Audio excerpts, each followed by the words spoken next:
आदेश। जय माता रानी की। हमारे सभी शिष्यों को आशीर्वाद है। शिष्यों, आपको बताएं, हाजरात सिद्धि केवल मुस्लिम धर्म में ही नहीं बल्कि हिंदू धर्म में भी है।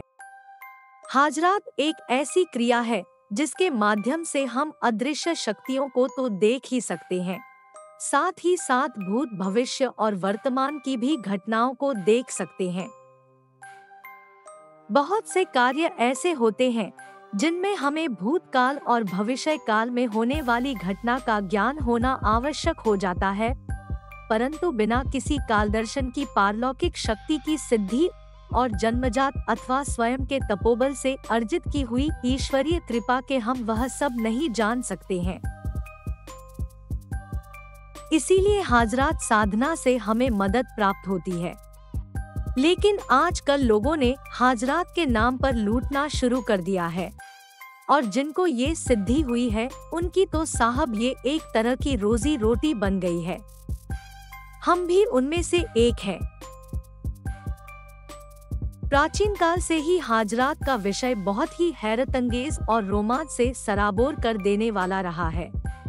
इसे अन्य भाषा में कजली लगाना भी कहते हैं। कुछ लोग इसे अंजन भी कहते हैं, पर यह हाजरात नाम अधिक प्रचलित है।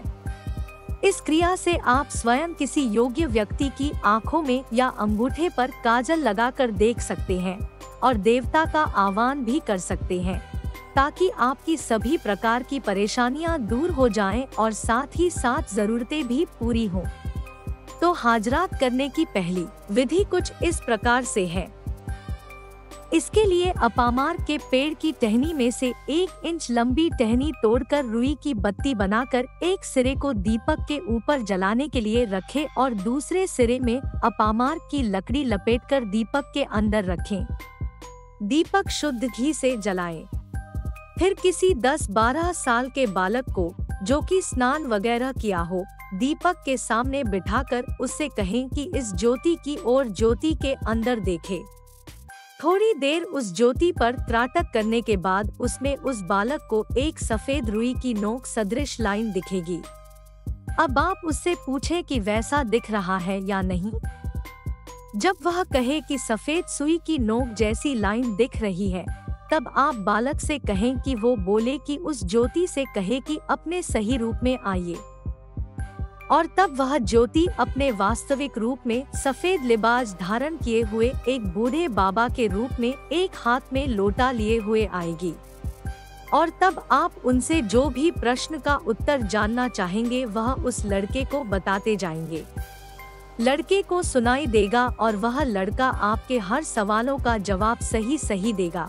उसमें कुछ भी असत्य नहीं है, अनुभूत एवं परीक्षित है।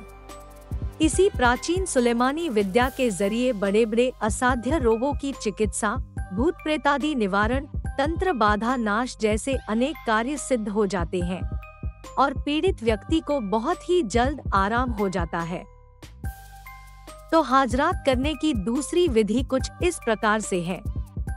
इस विधि के लिए आप सबसे पहले अमावस की काली अंधियारी रात को प्राकृतिक रूप से मरे हुए उल्लू को उठाकर उसे अपने घर ले आएं और किसी सुरक्षित स्थान पर रख लें। और किसी शुभ दिन उसकी दोनों आंखें निकालकर उन आंखों के तरल पदार्थ में रुई तर करें और सुखाकर उसकी बत्ती बनाएं और फिर एक चिराग में तिल का तेल भरकर यह बत्ती रखें और जलाएं तथा काजल पारें। इस काजल को ऐसे पुरुष, स्त्री, युवा, युवती की आंख में डालें जो पैरों की तरफ से यानी जन्मजात उल्टा पैदा हुआ हो और फिर उसकी हथेली में चमेली का तेल लगाएं और उसकी निगाह हथेली पर जमवाएं। फिर उस पुरुष या स्त्री को ऊपर से कोई काला कंबल ओढ़ा दें। ऐसा करने के कुछ समय बाद उसे हथेली में से ऐसी विचित्र रोशनी निकलती दिखाई देगी जो बड़ी अजनबी लगेगी।